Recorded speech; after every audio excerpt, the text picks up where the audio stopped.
د نیوز پریس چینل لیدونکو السلام علیکم. ستړي مشئ په موکړه تازه لاندو مهمو خبرونو ته. ایران وایي تر دې دمه د افغانستان اوبه زموږ خاورې ته نه دي رسیدلې. ایران وایي تر اوسه د افغانستان اوبه د دوی خاورې ته نه دي رسیدلې.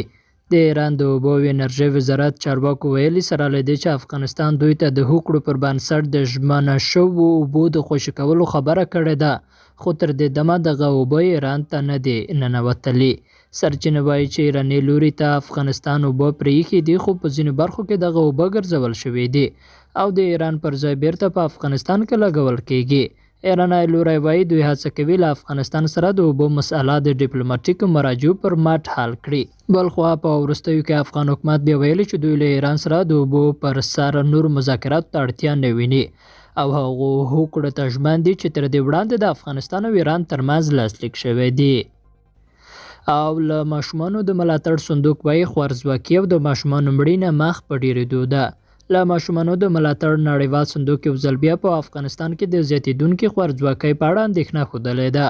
د ملګرو ملتونو د ماشومانو د ملاتړ صندوق په کابل کې د اندرا ګاندي روغتون له روغتیا پالانو سره کتلې دي او په دې روغتون کې د خوارځواکۍ ډیریدونکي پیښې د اندېښنې وړ بللې دي. دغه اداره وایي چې په ټول هیواد کې په ماشومانو کې خوارځواکي د کورنیو د بېوزلۍ له امله د پراختیا په حال کې ده او د ماشومانو ژوند ته جدي خطر ګڼل کیږي.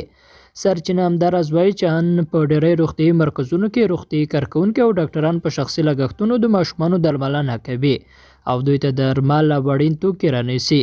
یونیسف تر دې وړاندې هم په دې تړاو اندېښنه ښودلې او زیاتوي چې که افغان ماشومانو ته پر وخت مرستې ونه رسیږي د خوارځواکۍ او نورو ناروغیو د لا ډېرې پراختیا امکان شته دی.